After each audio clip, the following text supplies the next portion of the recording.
about the privately educated Englishman that he is the greatest dissembler on earth. Nobody will charm you so glibly, disguise his feelings for you better, or cover his tracks more skillfully. So it should come as no surprise that these Englishmen thrived in the world of modern espionage. And none of them, not one of them thrived, literally not one, embodied these traits and skills of the privately educated Englishman as well as Kim Philby. This is a man who rose into the commanding ranks of MI6 at the height of the Cold War, even came to lead the counterintelligence efforts against the Soviet Union, and all the while remained a dedicated communist and served as a double agent, served Moscow. And there is no better person to tell this story than Ben Macintyre, who is the most renowned chronicler of the business of modern espionage, the author of some classics of the genre, including Agent Zigzag and Operation Mincemeat, and who has now come at last to this tale of the man who was the paragon of the arts of deceit, Kim Philby. A Spy Among Friends. It's a story of smoke and mirrors, of ideology and patriotism, of sex and liquor in copious quantities. And it's a story that has been turned into biographies before. But what distinguishes A Spy Among Friends, what distinguishes Ben's biography of Kim Philby is that he reveals the psychology of the double agent, the psychology of deceit and treachery, and this mysterious constancy that lies underneath them, not through the way that Kim Philby betrayed his country, but through the way that he deceived his friends, his lifelong intimates, and his closest companions. And foremost among them, making a trio that Ben follows through the book, are Nicholas Elliott, his colleague in MI6, and James Angleton, his great defender and supporter in the CIA. So I won't go on. I'll cut straight to the perfect line that Ben has chosen for the epigraph to this book, which is the famous line by E.M. Forster. If I had to choose between betraying my country and betraying my friends, I hope I should have the guts to betray my country.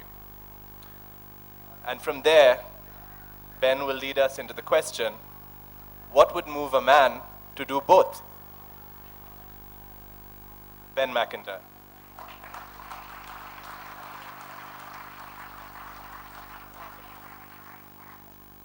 Thank you very much indeed. It's lovely to be back in Jaipur. I was last here 4 years ago for the festival. My, how you've all grown. Thank you for having me back. Now, a small test of whether this works. Marvelous. No, that way. Brilliant. As Raghu said, the story of Philby has been told many times before. In fact, the Philby ground is probably the best tilled of any of the spy stories. But it's usually told, the Philby story, as a tale of politics and ideology, purely as those. What I propose to offer you today is a very different take on the Philby story. It's really a story of male friendship of a very particular time and a very particular place. And it's about Englishness, a very old-fashioned sort of Englishness. It's a story that takes place for the most part in comfortable clubs in London. But in many ways, it is really the defining story of the Cold War. And it begins with a character that most people have never heard of. His name was Nicholas Elliott, and he was a pure child of upper-class British privilege. He was patriotic, he was loyal, he was God-fearing, and he was almost totally uninterested in politics. His father was Provost of Eton, Britain's most famous and most exclusive public school. which meant that Nicholas Elliot not only went to Eton, he actually lived in Eton and was brought up in Eton. I nearly said Eden there, which was exactly how he saw it. And he was a pure product of that particular place. He grew up as, in a way, into the perfect example of the quotation that Raghu just gave you from John le Carré, the sort of shy, reserved, and deeply deceptive Englishman. Nobody will charm you more glibly, disguise his feelings from you better, cover his tracks more skillfully, or find it harder to confess to you that he's a damned fool. He can have a forced 12 nervous breakdown while standing next to you in the bus queue, and you may be his best friend, and you'll never be any the wiser. Eliot was, in many ways, a born keeper of secrets. In 1938, he joined the Foreign Office and was posted to The Hague as an honorary attaché, but he'd already conceived the ambition to become a spy. Why he wanted to become a spy was largely based on the fact that he'd read an awful lot of spy novels and thought that it would be good fun, which indeed it turned out to be. He also simply had a word with a friend of his father, Sir Robert Van Sittart, who just happened to be the Foreign Secretary. And Van Sittart simply arranged it. It was as simple as that, from one day to the next. It was the old boy network in operation. During the war, Eliot worked mostly in the Dutch section of MI6, operating secret agents in occupied Holland. But his closest friend was a man you see here called Basil Fisher, who plays a very short part in this story, but an important one. Fisher was a Hurricane pilot and Eliot's oldest friend from Eton, who was shot down and killed during the Battle of Britain. Eliot was recovering from this extremely traumatic experience when, a few weeks later, he met another new recruit to the secret world. This one, a product of Westminster School, a fellow graduate from Cambridge, from Trinity College, and a man who would define the rest of Eliot's life. His name was Harold Adrian Russell Philby, better known as Kim. This is one of several Indian connections, in fact, to this story. Philby was named Kim because he was born in Ambala while his father was here as a colonial administrator. And he was called Kim, he was nicknamed Kim because of his ability to speak pretty fluent Hindi at a very young age because of his ayah, his nanny here. And so, like Kim in the Rudyard Kipling story, he had sort of two sides to his head. And of course, unbeknown to his father, who bestowed the nickname, he would end up being, like Kim in the Kipling story, a spy. Philby was a very glamorous figure in wartime London. He'd been a war correspondent for the Times, and of course there's no more glamorous posting than that. During the Spanish Civil War, he'd been wounded by a Republican shell and personally decorated by Franco. By the time he met Eliot, he had joined MI6, Britain's intelligence service, and was working in the counterintelligence section, Section 5. In 1941, Philby and Eliot found themselves working side by side. Philby was responsible for the Iberian Peninsula in counterintelligence, while Eliot was still running agents in occupied Holland. Eliot's description of life in MI6 is very telling. He wrote, "It was an organization in which a large proportion of one's colleagues, male and female, were personal friends. A sort of convivial camaraderie prevailed, rather like a club, in which we all called each other by our first names and saw a lot of each other outside the office." In many ways, this is a story about clubs. It's about very exclusive groups of mostly male bonding units which share, or believe they share, certain traits. Philby and Eliot bonded immediately. The word most consistently used to describe Kim Philby is charm. That intoxicating, beguiling, and occasionally lethal English quality. Philby loved to laugh, and he loved to drink, and he loved to listen with deep sincerity and rapt curiosity. One of his contemporaries said of him, "Philby was the sort of man who won worshippers. You didn't just like him, admire him, agree with him, you worshipped him." Now, another who came to worship Philby at this time was James Jesus Angleton. He was an Anglophile American who arrived with the OSS in London, the American forerunner of the CIA. Angleton was half Mexican, very eccentric, an amateur poet, and an orchid enthusiast. And the three men struck up the closest possible friendship. It was founded on cricket, drinks, lots of them, and set-piece jokes of a rather unfunny sort, we would find them today, the sort of actress and the bishop jokes. But they bonded deeply. One day in 1941, Philby travelled to a park in North London where he handed over a briefcase to a man who shook his hand and then vanished into the night. The case contained dozens of handwritten documents, including a detailed description of the work of British counterintelligence. One of the documents, which you see here, read as follows: Mr. Nicholas Elliot, 24, 5 foot 9 inches, brown hair, prominent lips, black glasses, ugly, and rather pig-like to look at. Good brain, good sense of humour, likes a drink, and was recently very ill, and now, as a consequence, drinks little. He is in charge of Holland. Nicholas Elliot would have been astonished to read that note, and still more amazed to discover that the man hurrying away into the night with the bundle of papers was an officer of the NKVD, the predecessor of the KGB, Stalin's intelligence agency. Elliot would have been utterly flabbergasted to know that Kim Philby, his closest friend, was an experienced Soviet spy of 8 years' standing, codenamed Sonny. Now, at this moment, I need to reel you back a decade to Cambridge in the 1930s. There, the violent ideological current sweeping the university had created a vortex which quickly swept up Philby and many other clever, angry, alienated young men.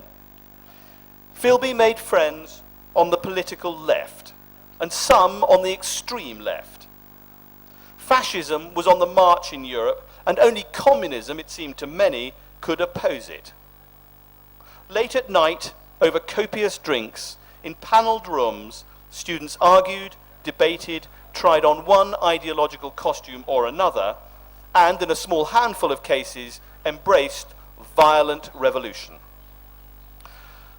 The most significant, and certainly the most colourful, of Philby's radical new friends was Guy de Montcy Burgess, amoral, homosexual, witty, supremely dangerous, and loud in his advocacy of communism.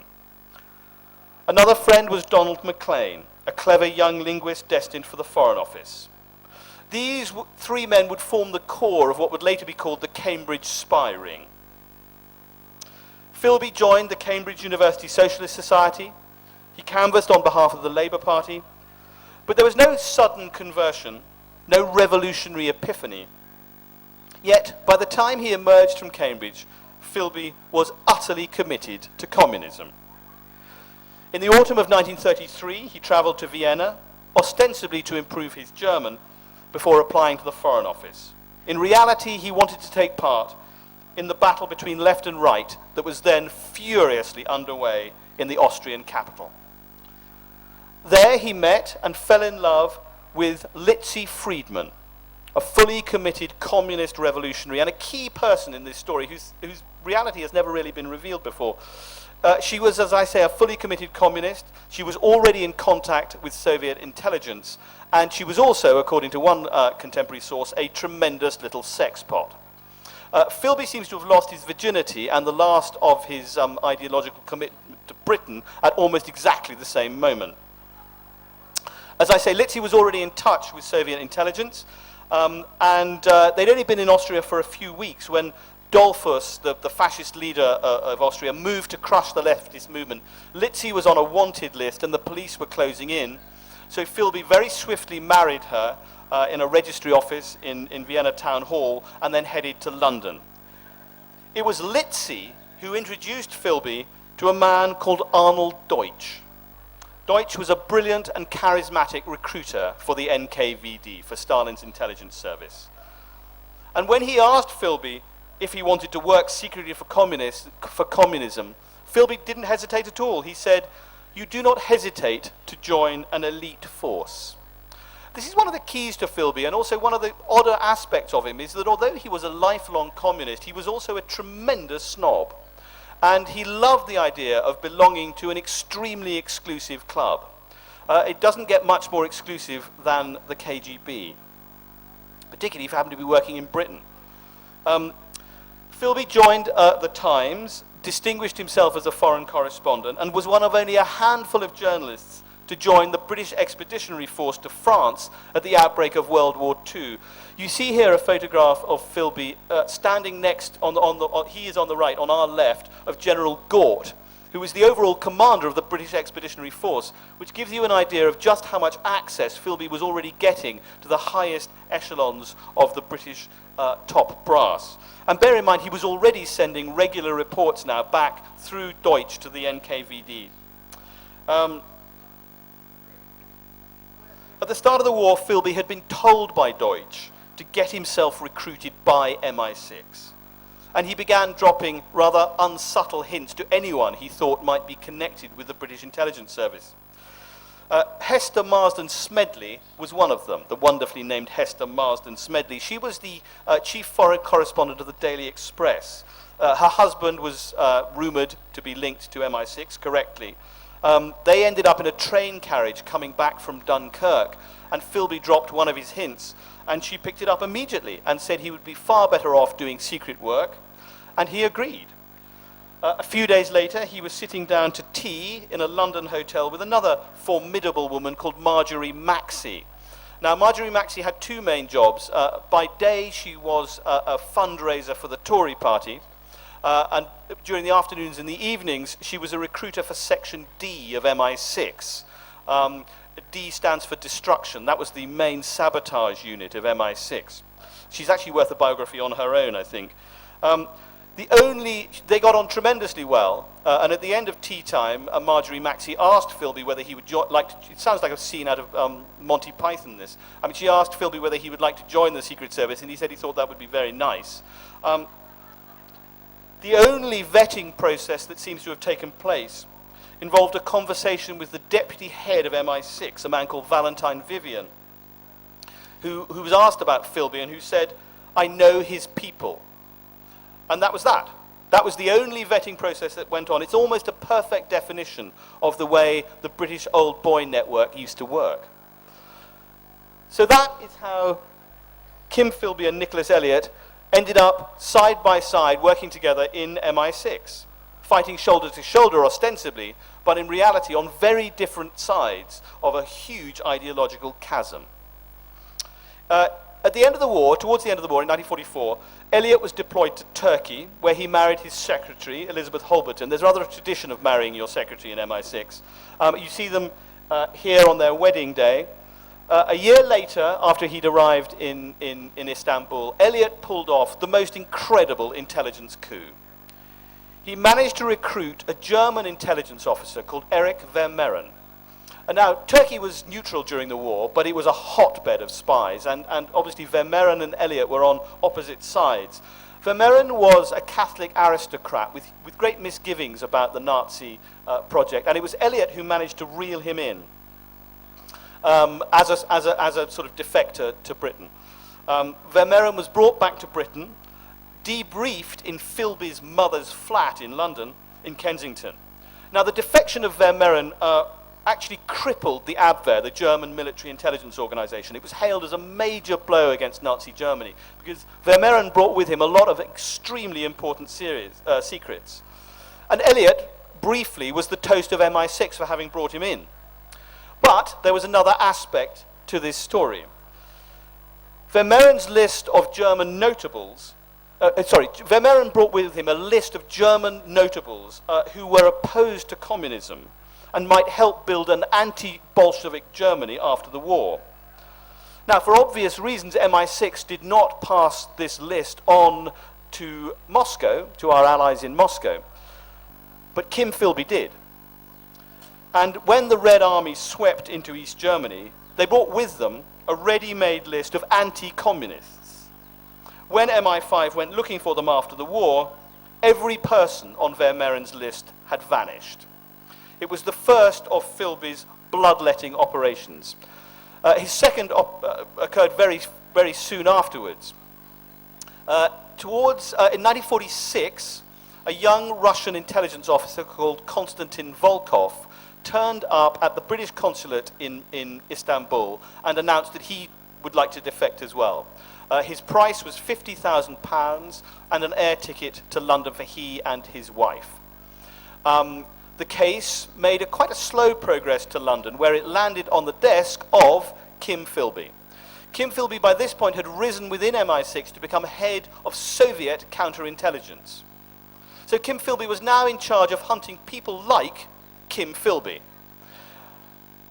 When the Volkov case landed on his desk, Philby realized very quickly that it represented a really serious threat to himself, because Volkov might well know about Philby as a double agent. And so he moved very, very swiftly. He headed to Istanbul himself. He took over the case personally. In the meantime, he made contact through his Russian handlers with Moscow. And by the time he arrived in Istanbul, Volkov, needless to say, had vanished.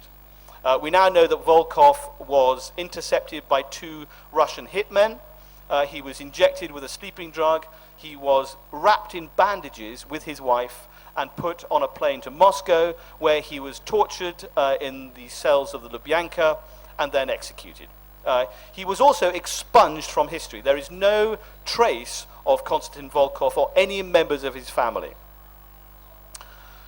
By 1949, when this photograph was taken, Philby was a rising star within MI6 and tipped to become the head of that organization. It was at this point, as a kind of build-up to that expected appointment, that he was sent to Washington, D.C. as station chief, as head of MI6 in Washington, in the American capital. There, he swiftly established contact with all the key intelligence operatives in Washington, D.C., and most importantly, this is a photograph of the embassy in Istanbul where Volkov put himself in. That's Philby and Elliot in later life. That's Philby sailing to Washington, D.C., and that is his key contact in Washington, D.C., James Jesus Angleton, who now returns to our story as head of CIA counterintelligence. Angleton probably knew more about rooting out Soviet spies than anybody else in America. The 2 men began meeting every week, and sometimes twice a week, at a restaurant in Washington called Harvey's. There they discussed every aspect of Anglo-American intelligence. CIA interventions in Greece and Turkey to hold back communism, covert operations in Iran, the Baltics and Guatemala, secret American plans in Chile, Cuba, Angola, and Indonesia. During those long, boozy lunches and dinners, as one fellow officer wrote many years later, Philby picked Angleton clean. Absolutely everything he extracted from him was sent directly back to Moscow. Virtually every clandestine CIA operation was known about at Moscow Center, where the KGB operated. I'll give you just one, perhaps the most famous example of a whole slew of betrayals carried out by Philby. This was called misnamed Operation Valuable. Enver Hoxha, Albania's hard-time Stalinist leader, you see him here. Albania was seen as an ideal target for anti-communist subversion. Viewed from London and Washington, it appeared ready to shake off communism. The idea was very simple for Operation Valuable. Trained guerrillas would be slipped into the country to link up with local rebel groups, eventually sparking a civil war and toppling Hoxha. If Albanian communism was successfully undermined, it was believed this would set off a chain reaction that would roll back the tide of Soviet imperialism. So, starting in 1948, Britain and then America began recruiting and then training Albanian exiles and sending these armed insurgents into Albania. Philby was central to the planning process. He passed everything on to Moscow. Every single one of the people you see in this photo was killed within hours of landing in Albania. For each guerrilla who was killed, as many as 40 others, friends and relatives, were shot or thrown into prison. The level of Philby's intelligence as passed on to Moscow and then passed back to Albania was so detailed that some of these landing anti-communist guerrillas were actually greeted by name when they parachuted into Albania. We'll never know the exact butcher's bill for Operation Valuable, but it certainly runs into the hundreds and possibly the thousands. But the end was coming for Philby, and it came in the exceedingly disreputable shape of Guy Burgess. Guy Burgess was now rising within the Foreign Office. Quite how he managed to rise remains one of the mysteries, because he was constantly in trouble. His record was not so much checkered as actively blotched. He was usually drunk. He conducted very public homosexual affairs more or less all the time. But in 1951, he was appointed information officer at the British Embassy in Washington, despite being one of the most indiscreet men on the planet. It was hoped that he might be less conspicuous there. But the Foreign Office Chief of Security warned the MI5 chief in Washington to expect him that with Burgess in town, he should be prepared for even worse escapades. A memo came back. What does he mean worse? Goats? As I say, by this point, though, the net was beginning to close in on the Cambridge spies, actually through cryptography, through cryptanalysis. During the war, America and Britain had gathered most of the cables that were flying around the world, heavily encrypted, sent to and from Soviet embassies. But it wasn't until now, 1951, that they managed to start breaking these codes. They were called the Venona transcripts. One of them revealed that there had been a spy, a Soviet spy, a communist spy, operating in the British Embassy in Washington in 1943. Now, this person was codenamed Homer, and they only had a very little bit of information about him, but the hunt for Homer began very seriously in 1951. Philby was told about the hunt for Homer in his capacity as head of MI6 in Washington, and he very quickly worked out that Homer could only be one person, and that had to be his old friend Donald Maclean, who had been an important figure in the Washington Embassy at that time and was privy to all the key secrets. Now, Philby also worked out that if the net closed on Maclean, it would also close pretty quickly on him. And so he decided to get Guy Burgess to fly back to London to warn Maclean that he was in serious trouble and that he needed to run for Moscow. Otherwise, they were all going to be in trouble. And the last thing Philby said to Burgess when he left was, "Whatever you do, Guy, don't you go to Moscow too." Because then, of course, it would point back to Philby even more strongly. And of course, as we all know, Maclean and Burgess skipped to Moscow. And as Philby had anticipated, the net began to close very swiftly around Philby. Here you see the wanted poster that was put up for Maclean and Burgess in embassies around the world. I particularly like the description of Guy Burgess at the bottom, which is a dark complexion, dark curly hair, tinged with grey, chubby face, clean-shaven, slightly pigeon-toed, as if the way he walked was the first thing you were going to notice about Guy Burgess. So Philby now knew that he was in serious trouble. He was recalled to London, where he was interrogated by Dick White, MI5's counterintelligence chief, who would actually go on to head both MI5 and MI6.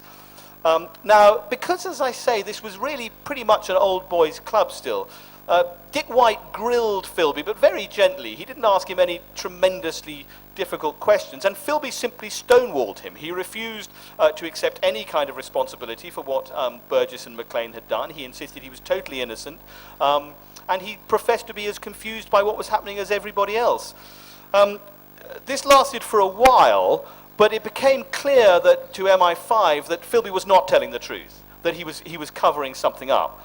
And so they unleashed on him a man who I think comes straight out of Central Casting, who was called Bill Scarden, who was the chief interrogator for MI5, a soft-spoken, clever ex-Scotland Yard detective, who interviewed Philby no less than 11 times in his home to try to extract a confession from him with a total lack of success. In fact, Scarden emerged from these investigations believing that Philby was probably innocent after all. What emerged from this was an intense split between the two branches of the intelligence service in Britain. MI5, which is the security service, which looks into sort of internal subversion, and MI6, the external intelligence service of which Philby was a part. MI5 became more and more convinced that Philby was guilty and covering it up, but they lacked the evidence to prove it. Most officers in MI6, by contrast, were equally convinced of his innocence, but lacked the evidence to exonerate him. And so you had a sort of weird stasis within British intelligence, where one side was convinced that he was bad, and the other was equally convinced that he was good. And the person who flew most immediately to Philby's defense was Nicholas Elliot. He returned from Istanbul and became Philby's chief defender. Even though Philby was forced to leave MI6, he was given a big pension. That was partly due to Elliot. He was sent off with a sort of a golden goodbye. And it was Elliot who paid his bar bills. It was Elliot who paid for his children to go to school. And it would be several more years. Philby was really in the wilderness at this point. He had no job in MI6. He was drinking very heavily. But it was Elliot who propped up his old friend, absolutely refusing to believe there could be any doubt that he was a loyal English patriot. And it would take 4 more years before the case erupted again, when Marcus Lipton, who was a sort of troublemaking Labour MP, stood up in the House of Commons and actually named Kim Philby as the third man. He said he identified Philby as being the person who had tipped off the other two to run to Moscow. Now, bizarrely, this actually worked in Philby's favour, because it now meant that the British government either had to prosecute him or to exonerate him, or to admit that they didn't have the evidence to take him to court. And Harold Macmillan, then Foreign Secretary, armed with a briefing from Nicholas Elliot, stood up in Parliament and said there is absolutely no evidence to show that Philby is anything other than a completely loyal servant of the British Crown. Now, Philby immediately took advantage of this moment to hold a press conference in his mother's flat. This was the same flat, incidentally, where Vermeeren had been interrogated and interviewed all those years earlier. And he put on a bravura performance. He stonewalled completely. He said that he was totally innocent. He served drinks to the press, which always goes down very well. And believe it or not, this was videotaped. Well, it wouldn't have been videotaped. It was filmed at the time, and you can see it on YouTube. And it's worth looking at the footage of what Philby actually says at this press conference, because it's still used, believe it or not, as a training tool by British intelligence. Young recruits are asked to look at this Philby performing and try to identify anything in his demeanour that gives away the fact that he is lying through his teeth. At the end of it, he emerged completely unscathed. More than that, newspapers ran sort of critical editorials of the government saying that this man has been unfairly hounded.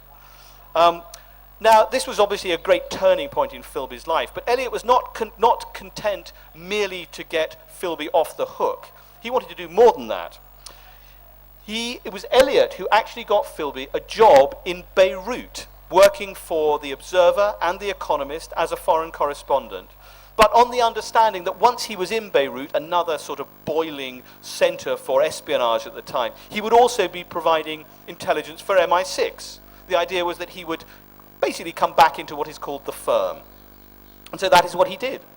Elliot followed Philby to Beirut in 1960 when he was appointed the station chief for MI6 in Beirut. So the two old friends were now working together once again. What you see here are photographs from the private photograph album of the Elliot family, and they show the two families together. That's Philby top left, his second wife Eleanor on the right, and Nicholas Elliot at the bottom there. This is Philby top left playing with his pet fox. That is him, bottom left, bathing in a mountain pool in Beirut. And the picture on the right shows Philby extremely drunk at a picnic. Philby was, at this point, mostly extremely drunk. He was clearly using alcohol as a way to deal with his double life, because at this point, while he was working for MI6, he had also re-established contact with the KGB. So everything that Nicholas Elliot was telling him was going straight back to Moscow center. And that is rather vividly illustrated by the only photograph that I have yet been able to find that shows Philby and Elliot together. This was taken at the home of a CIA officer called Miles Copeland, who you see in the middle of this photograph. So you've got Philby on the left, Copeland in the middle, and Elliot looking with a rather admiring gaze at Philby on the right.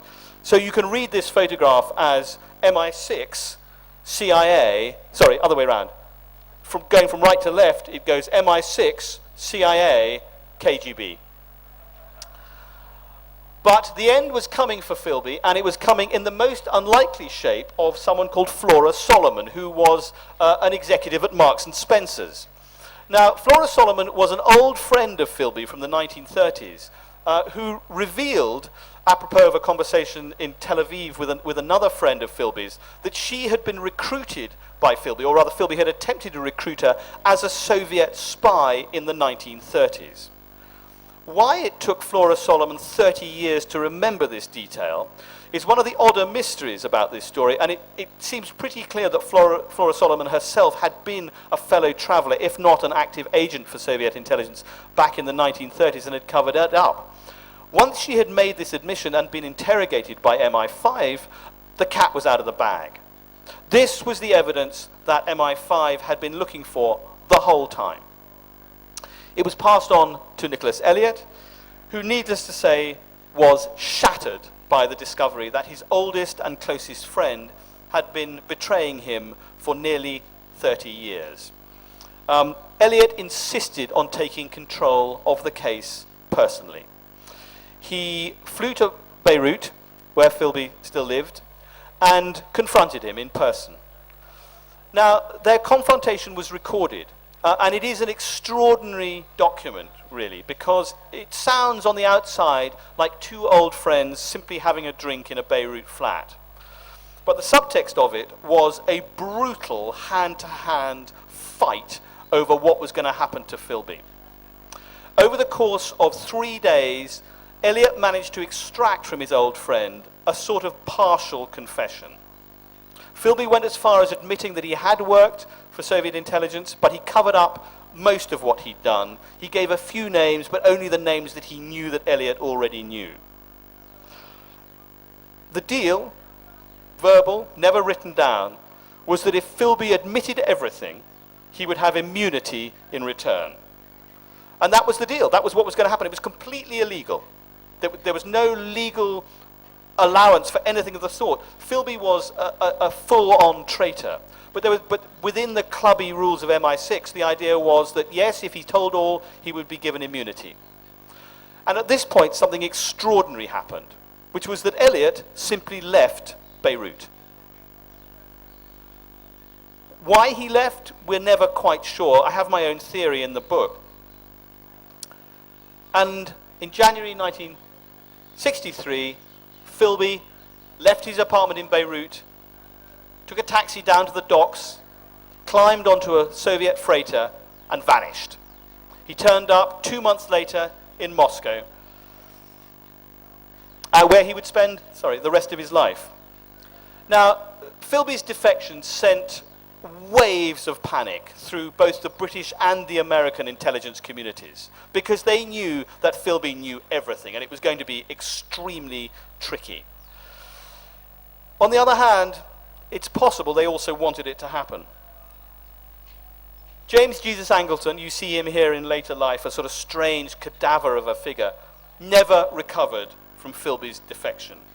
He spent the rest of his life hunting for moles within the CIA, convinced that Philby from a distance was orchestrating everything against him. Angleton came very, very close to destroying the CIA completely. And in fact, he was so vigorous and aggressive in his search for moles that some people believed that he himself must be a Soviet mole. Otherwise, why would he wreak this havoc on his own organization? Here you see Nicholas Elliot in later life. About a year after Philby disappeared, a letter arrived in Elliot's letterbox in London, and it was from Philby. And again, it was a bizarrely chatty letter from an old friend, but it contained a very important important line. In it, Philby wrote that now I look back on everything that has happened, I wonder if you didn't want me to do a fade. Now, a fade is intelligence jargon for a defection. Philby had become convinced that Eliot had deliberately left the door open to Moscow. And he might well have been right, because the one thing that is quite clear is that nobody wanted Philby back in London on the court, in the dock in a court, because then Philby would have been in a brilliant position to destroy everything. So it is entirely likely, it seems to me, that Philby, although he pretended that he'd escaped magnificently and got away to Moscow, it seems to me much more likely that he was pushed. He didn't jump, he was pushed. Kim Philby spent the last 25 years of his life in Moscow. He never criticized the system he'd supported all his life. He never acknowledged the true character of the Stalinist organization he'd served. He never admitted the hundreds of people he had sent to torture and death. And he never uttered a single word of remorse. He insisted until his dying day that he'd made the right decision and was blissfully happy in Moscow. In fact, he was miserable. He even tried to kill himself at one point. He was usually drunk. But he could never admit that he was wrong, even to himself. And there is a sort of poetic justice, it seems to me, in that. Here was a man who had made deception a way of life, but who spent his final years deceiving himself. He'd always put politics above everything else, he insisted, but he missed his friends back in Britain. Friendship, he said, is the most important thing of all. And this was a man who had systematically betrayed and deceived all those who loved him most. But in a way, he was right, because no one, Philby was an extraordinary man. No one better understood the value of friends, because friendship was the key to his spycraft. It was the reason, in fact, why he was, and remains, the most successful double agent of all time. Thank you very much.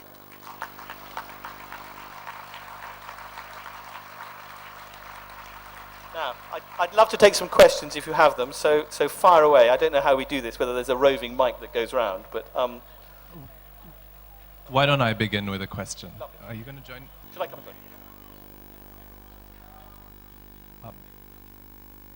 At a certain point in the book, you point out that the life of being employed by MI6 while actually working for the NKVD is not a bad life. In fact, it's almost the best of both worlds, because you get to serve global communism while actually living the life of the haute bourgeoisie in London or in Washington, D.C. But it was something more than that, something deeper than that motivated Kim Philby. Something at one point you call the erotic charge of infidelity that applies as much to spy work as to other kinds of relationships. Yes, I think that's absolutely right. I mean, Philby was a very odd sort of communist, it has to be said. I mean, he, as you say, he lived pretty high on the hog. I mean, he was a champagne communist, if that's a term. In fact, for someone who spent his life battling on behalf of the proletariat, I think he had never actually met a member of the working class. And so he lived a very happy, comfortable, upper middle class English life. But Philby's communism is also, as you say, interesting in another way. He began, I am convinced, as a pure ideologue. I've no doubt that at the age of 18 he believed utterly in communism. But as time went on, it seems to me his relationship with his own beliefs rather changed. And he became, and you can tell this from the way he writes about it, he became besotted with the idea of deception, with the idea of knowing just a little bit more than everybody else around him. And that carries, in a way, as you say, its own sort of almost, it is erotic, it's a sort of romantic charm of the adulterer. I mean, he was an absolutely fully committed adulterer. I mean, he never stopped throughout his 3 marriages. Indeed, interestingly enough, when he arrived in Moscow, the only people he actually knew were the Macleans, were Donald Maclean and his wife Melinda. And within a very short space of time, Philby had started having an affair with Melinda. which takes some doing, actually. I mean, the idea that the only person you knew there, who was an old friend of yours, you would immediately start sleeping with his wife, was quite an achievement, really. But I think it's representative of exactly what you described, the kind of the erotic charge of infidelity that Philby seems to have had throughout his life. And he enjoyed the adventure, there's no doubt about that. It was an exciting life. You know, one minute he would be battling, you know, Nazi spies in occupied France, and the next he would be passing on the information in sort of coded messages to his Moscow handler. That was, I mean, he loved the double life, I think. Any questions from the audience? Only questions, please, no comments, and do make them short. There's a woman over here on the left. In the back, yeah. How did you get the information on the documents that you had, and how long did it take to, you know, study the character and write the book? Well, MI6, you can imagine, is extremely sensitive about this subject, and still has refused to release most of its archive. I mean, there is an enormous archive on Kim Philby inside MI6 archives. In fact, his telephone intercepts alone run to about 55 volumes. They're that high.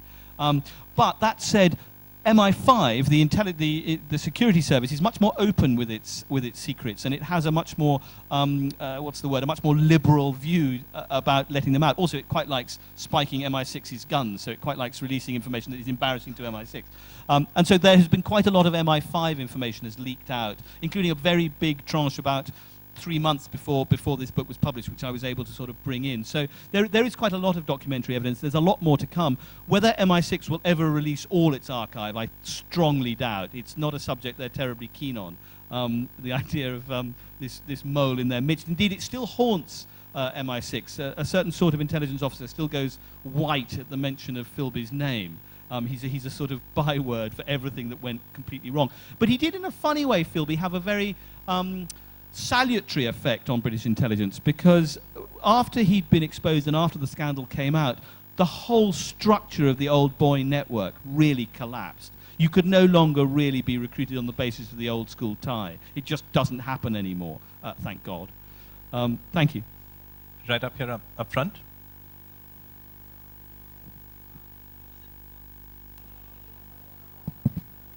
Was it common to find that kind of naivete amongst the upper classes? I think there was a sense that, well, one thing one has to bear in mind, that the post-war structure of MI6 was almost entirely staffed by men who had fought together in the Second World War. And that, I think, created a kind of bond of loyalty and belief in each other that was much more intense than any other kind of bond. So I think in that sense that there was a sort of blindness to what was going on. Whether it was naivety exactly, I think there was a sense that people who looked right and who spoke with the right accent and who'd been to the right schools and universities could not possibly be working for the other side. Whereas, of course, the brilliance of the NKVD, of people like Deutsch, was to realize that those people who looked perfect were the ideal recruits, because within the context that we're talking about, they were totally invisible. It just didn't seem possible to someone like Eliot that Philby could, on the one hand, be a member of the Athenaeum Club in Pall Mall and watch a lot of English cricket, and at the same time be a Russian spy. It just simply didn't compute for him. Although, interestingly with Eliot, there was also, I think, a willful disbelief. He did not want to believe the evidence that was sitting in front of him because it was just too painful and ultimately would have been too destructive to the organization that he'd served. But I think the short answer to your question is yes. I think this was very prevalent within MI6, this kind of class-based refusal to believe that a member of your tribe could actually be working for a completely different tribe. We will come to you, sir, but I really want to bring in Shrabani Basu, who is over here, and is, of course, the author of another book about a marvelous book about a spy, The Spy Princess. Thanks for that wonderful talk, Ben. I just wanted to know, as you said, Kim betrayed hundreds of his fellow Britons, no regrets. Why is he still such a fascinating person? Why, the Brits seem to have a love-hate relation with Kim Philby. Why is that? I think it's partly because of his double life. I mean, Philby's charm was very real. I mean, it wasn't put on. It wasn't a sort of glib make-believe. He sort of represented, I think, to a lot of his friends, something very real about Britain. And I think for a lot, particularly for British readers, there's something irresistible about someone who is able to be two things simultaneously. I mean, Brits are notorious dissemblers anyway, and hence the sort of theatrical tradition and all of that. So I think that is partly his grip. And it does last. I mean, one of the more extraordinary moments of research into this book was when I interviewed Nicholas Elliott's widow. And it was really about 2 months before she died. I mean, she was already in ailing health. She was in her mid-90s by this point. But still had all her marbles. And I said to her, what do you feel about Kim Philby these days? This man who sort of betrayed your husband, destroyed his career, destroyed their lives. And this look came on into her eyes. And she said, oh, Kim Philby. Oh, we loved Kim Philby. Philby was a great friend. We miss him terribly. You know, I mean, so this extraordinary... that's what I loved about the book, was that this man could be so bleakly ruthless on the one hand, and yet could be such great company, and somebody that if he walked into a room at the Jaipur Literary Festival, you'd feel all the lights had suddenly gone on. You know, you'd think, oh, Philby's arrived, the party's begun. I mean, he was that sort of person. So I think it's that duality that we love investigating in British culture. Thanks. Yeah, a hand up here. And then there's one behind. Were you able to have access to any Russian sources? Because to my surprise, in Stalin's Englishmen, I saw they had actually NKVD reports from the other side. There was I'm sure you know the answer to this, some of this. Very early on after Perestroika, there was a brief moment when the KGB files were opened up, when you could actually get access to them if you paid the right people and if you knew the right people and if you said the right things, and if you didn't look at the files they didn't want you to look at, you could actually get in. And there was a brief moment when the Philby files on that side were accessed, and some very enterprising Russian journalists got in there. They wrote books mostly in Russian, mostly at that time, but there's a lot of material that I was able to mine subsequently that has not been used before. There's an awful lot more to go in the Philby archive, in the KGB archives, but it's slammed shut now. I don't think there's any hope of getting access to that in the near future, certainly not under this current regime. Putin regards Philby as a hero of the Soviet Union. I mean, interestingly, when I was in Moscow recently, I visited Philby's graveside in the cemetery in Moscow. And interestingly, he is surrounded by Russian wartime generals. He's in a sort of military part of the cemetery. And that's something struck me that had never struck me before, which is, of course, in Russian eyes, and before that in Soviet eyes, Philby was a wartime hero. He was someone who had worked for the Soviet cause during the war and had enabled Stalin to have a much better idea of what was going on in the Allied camp than he would otherwise have had. So I hope that answers your question. There is much more to come from Moscow. I don't think Putin is going to be the person to release it. So we'll just take two more questions, and these two gentlemen over here, one with a black baseball cap, two short questions. Coming from your last take on who is more valuable, would it be Sidney Riley or Kim Philby? As far as the Russians are concerned, who weighs heavier in their pan, Sidney Riley or Kim Philby? Sidney Riley, the ace of spies, the legendary, I can't even remember when he died, Riley. I think it was during the First World War. He was a very different era. Riley's always been a slightly dodgy figure in my view, because there's so little documentary evidence about Riley. I mean, he was supposed to be our great spy who penetrated the Bolsheviks and who was in fact executed by the Bolsheviks. I think it was in 1916. No, it must have been 1917. But a lot of the Riley story is based on hearsay and memoirs and all that slightly unreliable secondary sources. Who weighs? Well, the Soviets love Philby. They have very little time for Riley, I think, who was regarded as being, you know, the sort of epitome of a kind of imperialist British spy, although being, I think I'm right in saying, Russian-born. Don't let Sidney Riley fool you. It wasn't his original name. Thank you. And perhaps one more. Was Philby's greatest success in destroying any real cooperation between the CIA and British intelligence?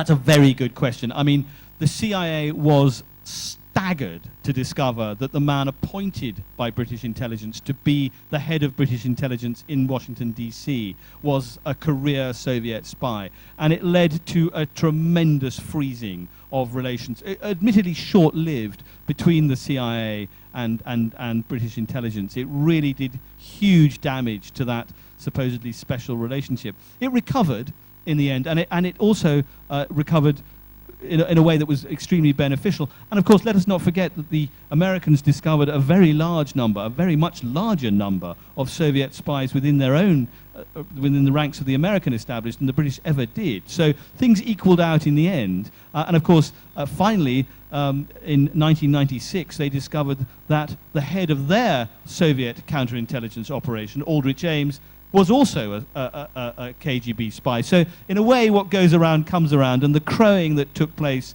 actually was rather angry, but the crowing on behalf of Hoover and other people who believed that the British had essentially just made a complete balls up of the whole thing, went very quiet after Aldrich Ames was exposed, so it didn't last all that long.